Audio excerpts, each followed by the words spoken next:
ରଜ ପର୍ବ ଓଡ଼ିଆ ରଚନା ଉପକ୍ରମ ଓଡ଼ିଶାର ପର୍ବପର୍ବାଣୀ ମାନଙ୍କ ମଧ୍ୟରେ ରଜ ପର୍ବ ଏକ ମହାନ ପର୍ବ ଅଟେ। ଏହା ଗ୍ରୀଷ୍ମ ଋତୁ ପରେ ପରେ ପଡ଼େ।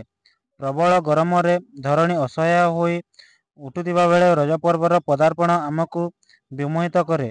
ଏହା ଜ୍ୟେଷ୍ଠ ମାସର ଶେଷରେ ପଡ଼େ। ରଜ ପର୍ବର କାରଣ। ରଜ ପର୍ବ ବର୍ଷର ଆଗମନକୁ ବରଣ କରେ। ମୁଖ୍ୟତଃ ଏହି ପର୍ବରେ ଧରଣୀକୁ ପୂଜା କରାଯାଏ। ରଜ 3 ଦିନକୁ ପହିଲ ରଜ, ରଜ ସଂକ୍ରାନ୍ତି ଓ ଶେଷ ରଜ କୁହାଯାଏ।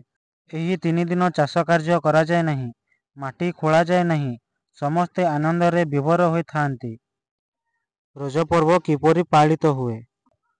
ରଜ ପର୍ବର 3 ଦିନ ପ୍ରତି ଗାଁ ଗହଳରେ ସହର ଅପେକ୍ଷା ଅତୀବ ସମାରୋହରେ ପାଳନ କରାଯାଏ। ସ୍ତ୍ରୀ ଲୋକମାନେ ପନିପରିବା କାଟନ୍ତି ନାହିଁ। ପ୍ରତି ଘରକୁ କୁଣିଆ ମୈତ୍ର ଯିବା ଆସିବା ଲାଗିଥାଏ। ପିଲାଠାରୁ ବୁଢ଼ା ପର୍ଯ୍ୟନ୍ତ ହସ ଖୁସିରେ ବିତାନ୍ତି। କେତେକ ତାସ, କବାଡ଼ି ଓ ଅନ୍ୟାନ୍ୟ ଖେଳ ଖେଳନ୍ତି। ଝିଅ ବୋହୂମାନେ ଦୋଳି ଖେଳନ୍ତି। ରଜ ପରେ ଠାକୁରାଣୀଙ୍କ ସ୍ନାନ ହୁଏ। ଧନୀ ଗରିବ ଜାତି ଧର୍ମ ନିର୍ବିଶେଷରେ ଏହା ସମସ୍ତେ ପାଳନ କରନ୍ତି। ରଜର ତୃତୀୟ ଦିନ ସ୍ତ୍ରୀ ଲୋକମାନେ ଘର ଦୁଆରେ ବୋଇତ ଚିତ୍ର ଅଙ୍କନ କରନ୍ତି ଓ ହାଣ୍ଡି କଂସା ଇତ୍ୟାଦି ବନ୍ଦାଣ କରନ୍ତି। ଉପସଂହାର। ଆମ ଓଡ଼ିଆ ଲୋକମାନଙ୍କ ପକ୍ଷେ ଏହା ଏକ ବିଶିଷ୍ଟ ପର୍ବ। କୃଷକମାନେ ଏହାକୁ ଅତି ଆବେଗର ସହ ପୂଜା କରନ୍ତି। ସମସ୍ତଙ୍କ ପକ୍ଷେ ରଜ ଏକ ମହାନ ପର୍ବ ଅଟେ।